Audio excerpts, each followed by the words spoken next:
සංස්කෘතික කේන්ද්‍රය ඉදිරිපත් කරයි. ධාරණ. කෙනෙකුට ගීතිකාවක් ගාථාවක් එක ලෙසින් හුරු වනුයේ ඉතාමත් කලාතුරකින්. මේ දෙකටම පදනම් වූ සුවිසෙස් දැනුම් සම්භාරයක් එකම පුද්ගලයකු සතු වනුයේ ඊටත් වඩා කලාතුරකින්. ලොවක් හඳුනන එවන් විද්වතකු කැලනියේ ගෝනවල පිහිටි තුලන පර්යේෂණ මධ්‍යස්ථානයේ සිය ජීවිතයේ සැඳෑ සමය ගෙවමින් සුවසේ කල්ගත කරනවා. බෞද්ධ දර්ශනය දේව ධර්මය පමණක් නොව සිනමාව සංගීතය වැනි ක්ෂේත්‍ර උදෙසාත් සමාජ සංවර්ධනය උදෙසාත් කැපී පෙනෙන දායකත්වයක් සපයා ඇති මේ විද්වතා අන් කවරකුවත් නොව ගරු ඇලෝයි පීරිස් පියතුමා. පාලි භාෂාව සහ උන්වහන්සේගේ කාර්යභාරය පිළිබඳ කතාබහක් සඳහා පසුගියදා ගම්මැද්ද කණ්ඩායම තුලන පර්යේෂණ මධ්‍යස්ථානයට ගියා. 1934 ඉපදුණු මහාචාර්ය ඇලෝසියස් පීරිස් පියතුමන්, පොදු ව්‍යවහාරයේදී අපි වඩා දන්නවා ඇලෝයි පීරිස් පියතුමන්, පාලි සංස්කෘත ඒ වගේම අපරදිග භාෂා ගණනාවක් පිළිබඳ ලංකාවේ ඉන්න, ලෝකෙත් ඉන්න විශිෂ්ට බුද්ධිමතෙක්. ඒ ශාස්ත්‍රයේ පර්යේෂණ රැසක් කරපු කෙනෙක්. දැන් අවුරුදු 91ක්. තාමත් පර්යේෂණ කටයුතු වල නිරත වෙනවා. Tamanගේ විශේෂ ශාස්ත්‍රයේ නව දැනුම සම්පාදනය කරනවා. කැලණියේ ගෝනවල තුලන පර්යේෂණ ආයතනයේ කාලය ගත කරමින් ලෝකයේ ඔක්ස්ෆර්ඩ්, කේම්බ්‍රිජ්, ලීඩ්ස්, ලන්ඩන් විශ්වවිද්‍යාලය වගේ ප්‍රමුඛ විශ්වවිද්‍යාල 20කට වැඩි ගානක මහාචාර්යවරයෙක් හැටියට කටයුතු කළා. අත්දැකීම් තියෙන මහාචාර්ය ඇලෝයි පීරිස් පියතුමන්ගේ පාලි භාෂා දැනුම පිළිබඳව තමයි, පාලි භාෂා සේවය පිළිබඳව තමයි අද ධාරණ සාකච්ඡා කරන්නට බලාපොරොත්තු වෙන්නේ. අයිබෝන් පියතුමනි.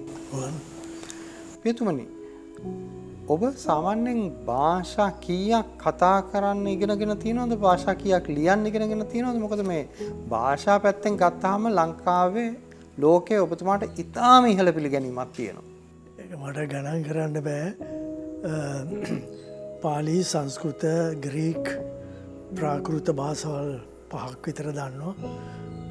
වේදික, වෛදික භාෂාව වෙනම සංස්කෘතියක්. සමාවෙන්න වේදික භාෂා ඒක සංස්කෘත ඒක වෙනම භාෂාවක්. වේද ලියපු භාෂාව ඒක සංස්කෘතම නෙවෙයි. ඒක උගදලෙත් දන්නේ නැහැ. අපි ඒක වෙනම ග්‍රැමර් එකක් තියෙනවා. ඉතින් දැන් මේ මගේ ડોක්ටරේට් එකට පාලි, සංස්කෘත, ප්‍රාකෘත 5ක් විතර. මොකද අපි සංස්කෘත ඩ්‍රාමාස් කරද්දී, දැන් රත්නාවලි වගේ ඩ්‍රාමා කරද්දී එක මිනිස්සු ප්‍රාකෘත වලින් කතා කරන්නේ. ප්‍රාකෘත 5ක්වත් දැනගන්න ඕනේ. අවම වශයෙන්. එතකොට සංස්කෘතවලත් තියෙන විවිධ ඒවත් දැනගන්න ඕනේ. ඊළඟට වෛදික ඒක වෙනම භාෂාවක්. ඇත්තට ඒ ව්‍යාකරණය ඉතින් මේ තීසිස් එක ලියන්න ගොඩාක් මේ වගේ දේවල් කියවන්න ඕනේ හින්දා ඉස්සෙල්ලාම ඕනේ මේ භාෂාවල් සියල්ලම හොඳට. ඒකට මං කිව්වා මට පොඩි කාලේ ඉඳලා හම්බුණ හින්දා මට මේ භාෂාව ලොකෝම අපු ප්‍රශ්නේ භාෂාවල් කීයක්නේ ඔය භාෂාවල් හොඳට දන්නවා කතා කරන්න. අනිත් එක මම යුරෝපයේ ඉගෙන ගත්තේ දේව ධර්ම ශාස්ත්‍රය. එතන ඉගෙන ගද්දී අපිට ඉතාලි භාෂාව උගන්වුවට අනිත් ඔක්කොම යුරෝපීය භාෂාවලින් අපිට දෙනවා මොනවද ඒවට කියන්නේ සෙමිනාර්ස්. ඉතින් සාමාන්‍යයෙන් එහෙ ඉගෙන ගත්ත එක්කෙනෙක් මට විතරක් නෙමෙයි අපි ඔක්කොමලට පුළුවන් වුණා යුරෝපීය භාෂා 5ක්. ඉතාලි භාෂාව හොඳට කතා කරනවා, ස්පාඤ්ඤ භාෂාව හොඳට තේරෙනවා, ජර්මන් භාෂාව වතුර වගේ කියවන්න පුළුවන්, ඊළඟට ප්‍රංශ භාෂාවත් ඒ වගේම පුළුවන්, ශබ්ද කරන්නත්, ව්‍යාකරණත් ඉතාලි භාෂාව. මේ භාෂා 5 අපිට සහජයෙන් දැනෙනවා. ඉතින් මේවා ආයෙ විශේෂයෙන් ඉගෙන ගන්න ඕනේ ඇහෙන හින්දා අපි ඒ අධ්‍යාපනය ලැබපු අයට ඒක මේ පණ්ඩිතකමක් නෙමෙයි මගේ අපි ඔක්කොමලට මේ භාෂා හසුරුවන්න පුළුවන් වුණා. පියතුමනි ඔබ ඉතාම වැදගත් වචන කණ්ඩයක් කිව්ව මේ ප්‍රාකෘත භාෂා පවුල ගැන 5ක් වගේ භාෂාවල්. ඔව් ප්‍රාකෘත තියෙනවා මේ එහෙමයි. සංස්කෘත ගද්දි වගේ විභාගයට පාලි සංස්කෘත ඔනර්ස් ලන්ඩන් අපිට දෙන ටෙක්ස් වල රත්නාවලි කියන ඩ්‍රාමා එක තිබ්බා. ඒකේ විවිධ අය විවිධ ප්‍රාකෘත භාෂාවල් කතා කරනවා. ඒ නිසා ප්‍රාකෘත 5ක් විතර ඉගෙන ගන්න වෙනවා. ඒක මේ මං විතරක් නෙවෙයි ඒ සබ්ජෙක්ට් කරන ඕනේ කෙනෙකුට ඕනේ වෙනවා. ඉතින් ඒක ඒ ඩ්‍රාමාස් වල තියෙනවා ප්‍රාකෘත 4-5 කතා කරන දේවදූතයෝ එතකොට කාන්තාවල් කතා කරන්න වෙනවා. අපිට ඒවත් ඉගෙන ගන්න වෙනවා. එතකොට ඔය බියවනස් ඉවර වුණාම සංස්කෘත විතරක් නෙමෙයි ප්‍රාකෘත ගණනාවකුත් එනවා ඇඟට. ඉතින් ඒක අමුතු හපංකමක් නෙමෙයි ඒක ඒ වෘත්තියට යනකොට ඉබේම වෙන්න ඕන දෙයක්. කියතුමනි ඔබතුමා ඉතාම අඩු වයසක මේ භාෂා අධ්‍යයනයට පිවිසිච්ච කෙනෙක්. පොඩි වයසෙන් ළමා කාලේ පටන් ගන්න භාෂා ඉගෙන ගන්න. මම කැමති මතක් කරොත් කොහොමද භාෂා ඉගෙන ගන්න උනන්දුවක් ඇති වුණේ?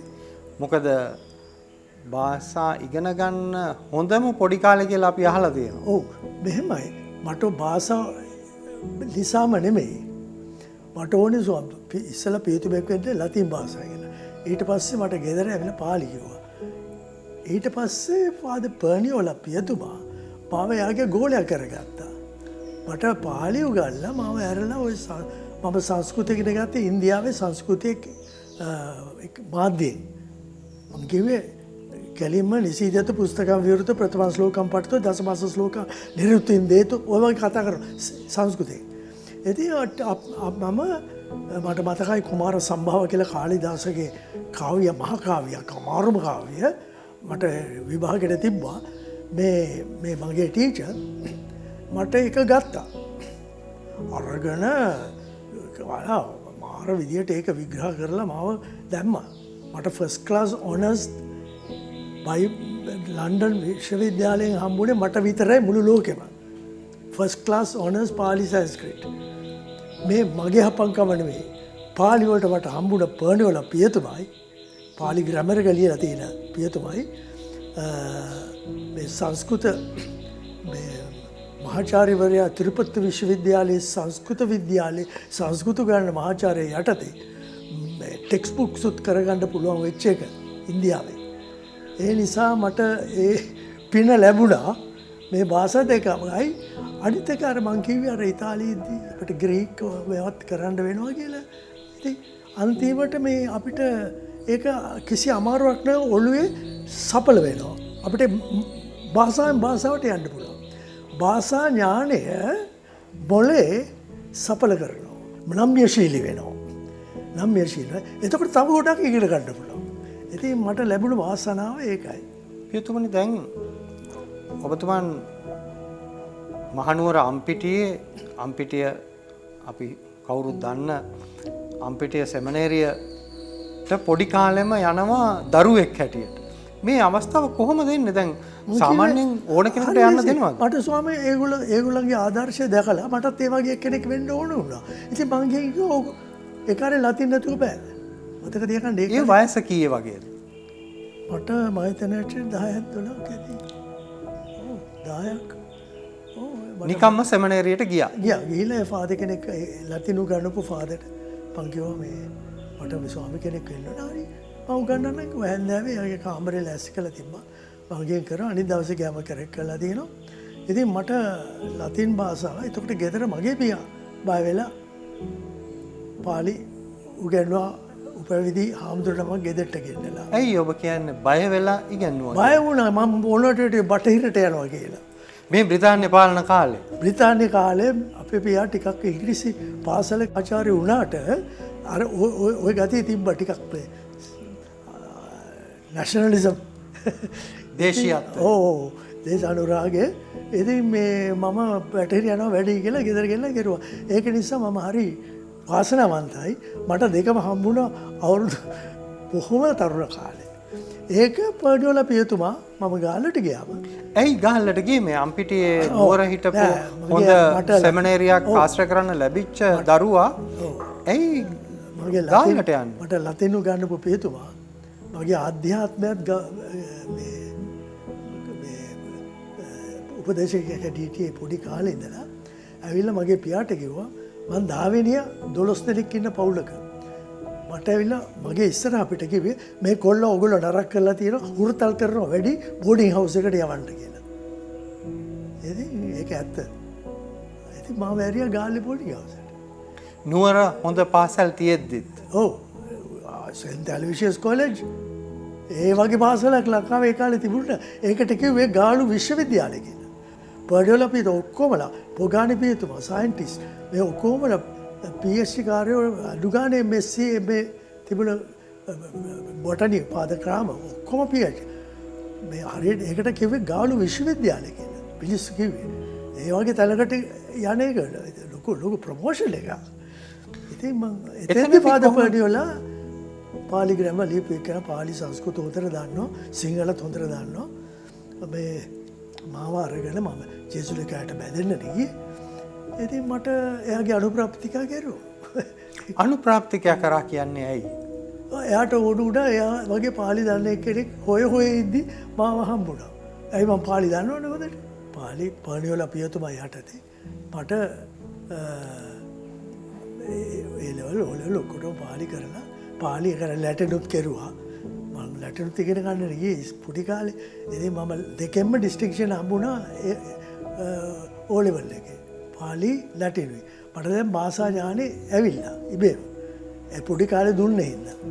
ඉතින් ඊට පස්සේ මට ඒ ඔස්සේ යන්න පුළුවන් වුණා. කිසි ඒ අත්‍යවර්ම නිසා. එතනින් ඔබ යන්නේ ඉන්දියාවට. ඔව් ඒ ජෙසු කුට්ටමට බැඳෙද්දී අපේ පළවෙනි අධියර තිබ්බේ ඉන්දියාවේ. ඉන්දියාවේ තමයි මේ ඉතින් දකුණ ඉන්දියාවේ. ඉතින් මට ඉන්දියාවට යන්න වුණා. ඉතින් ඒ නිසා තමයි මට ලැබුණේ සංස්කෘත ඉගෙන ගන්න. සංස්කෘත තිරුපති විශ්වවිද්‍යාලයේ සංස්කෘත ප්‍රොෆෙසර්ගෙන් සංස්කෘත මාධ්‍යයෙන්. ඉතින් මේවා තමයි ඉතින් මට හම්බුණ පිනක් තමයි. ඒ නිසා මට පාලි සංස්කෘත ප්‍රාකෘත ඒවා මේ අල්ලගන්න පුළුවන් වුණා. බොහොම අර පොඩි කාලේ භාෂා අතරේ හම්බුන නිසා මට භාෂා 20ක් මන් දන්නේ මම ගණන් කරලා නැහැ. ඒක පුරුදු නැහැ. ඔබ වහන්සේ කිව්වා කලින් දැන් ඉන්දියාවේ අධ්‍යාපනය පටන් ගන්නකොට සංස්කෘත පිළිබඳ මහාචාර්යවරයා ඔබ එක්ක කෙලින්ම සංස්කෘත මේ මම ජේසුලිකයේ ඉවර කරුවෙන් පස්සේ ඒ ඩිග්‍රීස් එකට ග්‍රීක් සංස්කෘත ලැටින් තමයි ඕනේ. ඒ ඔක්කොම කරලා මට ඒ ඩිග්‍රීස් හම්බුණාට පස්සේ චර්ච් ඩිග්‍රීස් මට පඩියෝල පියතුමා කිව්වා බී ඕනර්ස් පාලි සංස්කෘත ගන්න ඕනේ. ඔබ සංස්කෘත කොහොම හරි කියලා හරි ගැස්සලා තියෙනවා. අපේ ජේසුලිකා පියතුමෙක් ඉන්දියාව ලවා මට අර ප්‍රොෆෙසර් ගෙල්ලා සංස්කෘත භාෂාවෙන් සංස්කෘත ගන්නන්න. ඉතින් ඒක නිසා මට ඒ පිනත් ලැබුණා. පියතුමනි පාලි සංස්කෘතය එක්ක ඔබ මුල් උපාධිය BA උපාධිය කරන්න ලන්ඩන් විශ්වවිද්‍යාලයෙන්. හැබැයි ලංකාවේ ඉඳලා. ඔව්. ඒ කාලේ ලංකා විශ්වවිද්‍යාලයේ ඇෆිලියේටඩ් යුනිවර්සිටි කොලෙජ් එකක් මේ තිබ්බා. මේක ඉතා වැදගත් මොකද ලන්ඩන් විශ්වවිද්‍යාලය පාලි සංස්කෘත විෂයන් හැටියට හදෑරීමේ අවස්ථාව ජාත්‍යන්තර ශිෂ්‍යයින්ට ලබලා දීලා තිබුණා. ලන්ඩන් විතරක් නෙමෙයි ඔක්ස්ෆර්ඩ් කේම්බ්‍රිජ් හැම එකම තිබ්බා. මං කිව්වේ මේ ග්‍රීක් දන්න ඒගොල්ලන්ට පාලි සංස්කෘත ටෙස්ට් එක එනවා. ඉතින් ඒක ඒගොල්ලෝ ලොකු තැනක් දුන්නා. ඒගොල්ලෝ දැනගෙන හිටියා. ඒගොල්ලන්ගේ භාෂාවල් ආපු ඒ ග්‍රීක් සංස්කෘතියයි සංස්කෘත භාෂාවේ පාලි වල සම්බන්ධකම ඒගොල්ලෝ හොඳට අගය කෙරුවා. එතුමනි දැන් අපේ සංස්කෘතියත් එක්ක මොකද අපි පාලි ලංකාවේ සමාජය ගත්තොත් විශේෂයෙන් බෞද්ධයින් පාලි භාෂාවත් එක්ක දිනපතා වැඩ කරනවා. දිනපතා ගනුදෙනු කරනවා, වැඩ කරනවා, ගාථා කියනවා. පාලි භාෂාව කිට්ටුයි.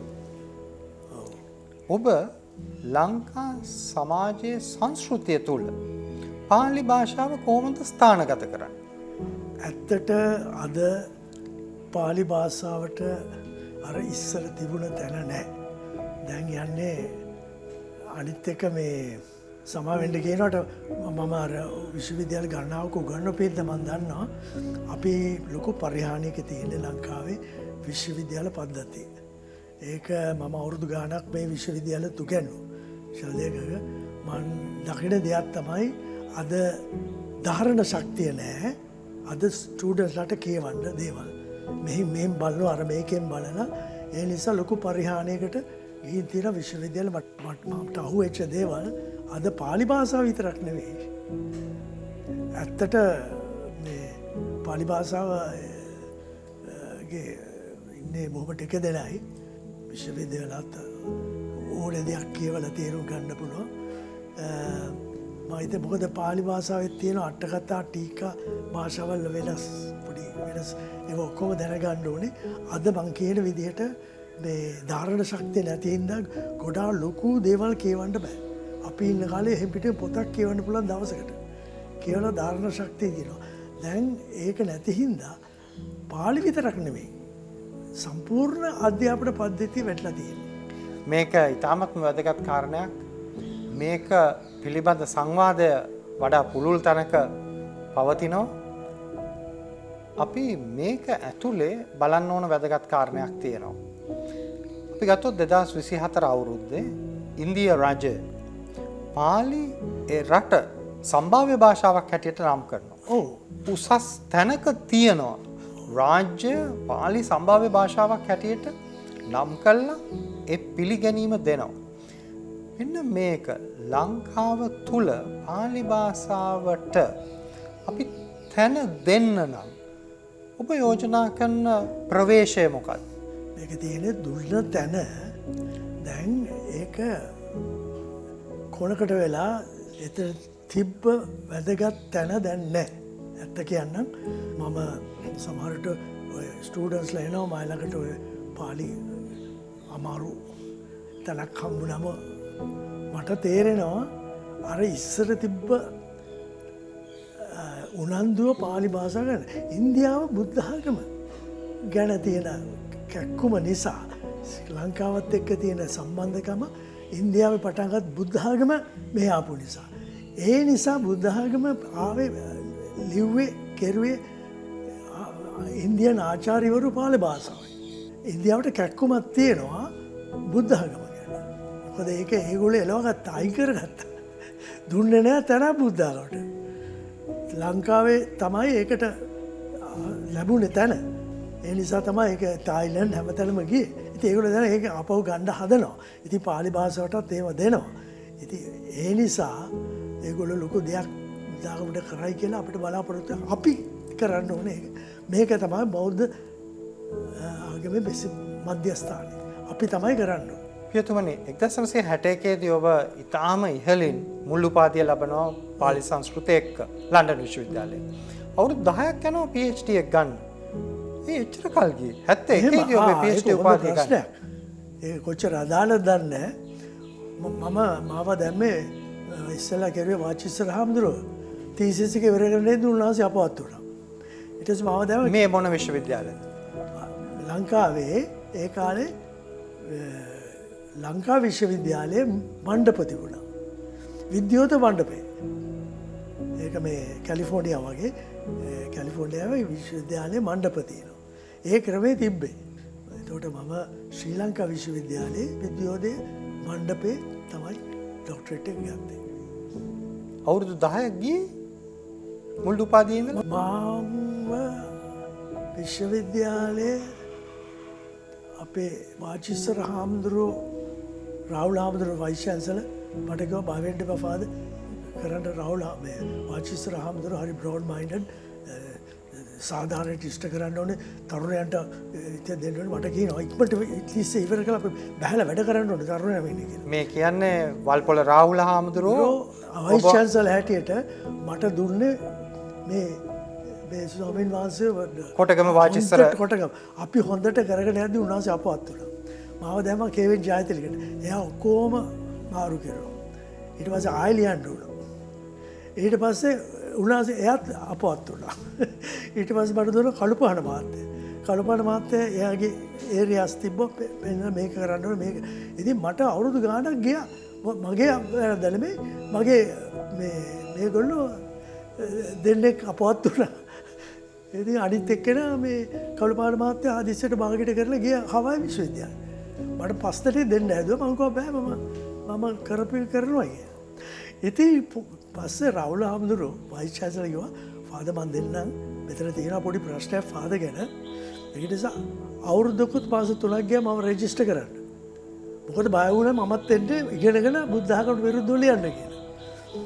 ඉතින් රවුල හාමුදුරුවෝ ඒක දන්නවනේ වෙච්ච දේ. උන්වහන්සේට ඊරේගොල්ල මහත්මයා උගන්වන්න හැදුවා විශ්වවිද්‍යාලයක් ගෙනියන හැටි. මේ සෝබෝන් විශ්වවිද්‍යාලය ගුළුපු මහාචාර්යවරයෙක්. උන්වහන්සේ දපල ගාලා ගියා. මම අනාථ වුණා. ඉතින් ඒක තමයි බැලලා ඊළ අන්තිමට තීසිස් එක උප්පරයෙන් එක්කෙනෙක් තමයි ඒගොල්ලෝ පිටරට ඇරියා. මට දෙන්න. දෙගොල්ලම උප්පරයෙන් පාස් කරුවා. එක්කෙනෙක් නාලන්ද විශ්වවිද්‍යාලයේ බෞද්ධ දෙපාර්තමේන්තුවේ ලොක්කා අපේ නාම හාමුදුරුවෝ නම. උන්වහන්සේ ලියලා තියෙනවා ඕගොල්ලෝ කිව්වේ නැත්තම් මේ කතෝලික පියතුමෙක් කියලා මම විශ්වාස කරන්නේ නැහැ කියලා. මේ ලිව්වේ. ඉතින් මට උපරිමම හම්බුණා ඩොක්ටරේට් එක. පිටරට දෙල්ලම දීලා. පියතුමනි ඇයි පාලි භාෂාවට වර්ණමාලාවක් එහෙම නැත්නම් අකුරු නැත්තේ? ඒක හුඟා භාෂාවලට තිබුණේ නැහැ. පස්සේ අකුරු ආවේ. ලෝකේ හුඟා භාෂාවලට අකුරු තිබ්බේ නැහැ කතා කරුවා. ටික අකුරු ආවේ. ඒක මේ අලුත් දෙයක් නෙමෙයි. සංස්කෘත වලට තිබුණා. පස්සේ පාලි භාෂාව ඉන්දියාවේ සංස්කෘත වලින් ලියන්න පටන් ගත්තා. ඉතින් අපි තමයි ඉතින් ඒක ආරක්ෂා කරුවේ පාලි භාෂාව. ලංකාවට තමයි ගෞරවය යන්නේ. ඔබ වහන්සේ ලෝකේ විශ්වවිද්‍යාල ගානක ප්‍රමුඛ විශ්වවිද්‍යාලවල මහාචාර්යවරයෙක් හැටියට වැඩ කළා තියෙනවා, අත්දැකීම් තියෙනවා. හැබැයි දැන් ටිකක් විවේකයෙන් අලුත් දැනුම සම්පාදනයට ප්‍රවේශ වෙන්නේ විවේකයත් එක්ක. මෙතන ඉඳලා බැලුවාම අද ඔබ වහන්සේ ඉන්න තැන ඉඳලා බැලුවාම ජීවිතය ගැන දැනුම ගොඩනගා ගැනීමත් එක්ක ජීවිතය ගැන අද දකින්නේ කොහොමද? තර්කකාරීත්වය. අරයා පාගල මෑකලා යන්න ඕනේ මොනවාරි මට මගේ ආර්ථිකය මගේ මේක අර බෞද්ධ ආධ්‍යාත්මික හරය නැති වෙලා තියෙනවා. මම ඒකට කියන්නේ ඒකයි බෞද්ධ සංස්කෘතිය අපිට ගෙනාව ලොකු දායක මගේ ගොඩාක් ගැන ලියලා තියෙනවා. මේ මොකද්ද බුදුන් වහන්සේ අපිට උනත් දුන්න පණිවිඩය. තණ්හා නිරෝධය. අපිට තියෙන්නේ දැන් තණ්හාව. මතු කරන වාතාවරණයක්. ඉතින් මම ගොඩක් කලකිරලා ඉන්නේ ගැන ඒ පිරිහීම ගැන මේ බෞද්ධ මධ්‍යස්ථානයක්. හැබැයි තණ්හා නිරෝධය නෙවෙයි තියෙන්නේ තරගකාරීත්වය හා අරයව පාගලා යන එක. මේක ලොකු අර්බුදයක්. අධ්‍යාපන ක්ෂේත්‍රයේ විතරක් නෙමෙයි ආගමික ක්ෂේත්‍රෙනුත් වෙන්න ඕනේ නවෝදයක් මට පේනවා කරන්න ඕනේ කියලා. මම ඒක කරන්න හදනවා. මම තාම තරුණ කොල්ලන්ට දෙනවා. ඔය ඕක හම්බෙච්ච අවස්ථාවලදී දෙනවා. ඉතින් දැන් ඉස්සර වගේ අවස්ථාවල් නැහැ. මහාචාර්ය ඇලෝයි පීරිස් පියතුමන් මේ මතු කරපු කරුණු ඉතාමත්ම වැදගත්. ඒ වගේම තවදුරටත් සංවාදය සඳහා අපි ඉඩ තබාගත යුතුයි. මොකද දීර්ඝ අත්දැකීම් තුලිනුයි එතුමන් මේ කරුණු මතු කරන්නේ. සමාජයේ මුහුණ දී සිටින සැබෑ අභියෝගයන් නිවැරදිව ග්‍රහණය කරගෙනයි මේ කරුණු මතු කරන්නේ. ඒ නිසාමයි මේ කරුණු වලට අපි ලොකු බරක් දිය යුතුයි. පියතුමනි බෙහෙවින්ම ස්තුතියි අද ධර්ම සංවාදයට එක් වුණාට. ඔබටත් ස්තුතියි. මට යම් කිසි විදියට මගේ ඇතුළේ තිබ්බ ප්‍රශ්න ටිකක් එළිදරව් කරන්න අවස්ථාව දුන්නාට ස්තුතියි.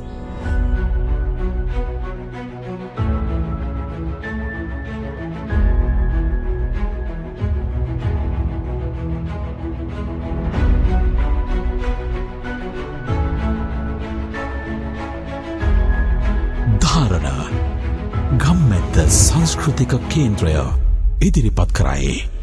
ධාරණ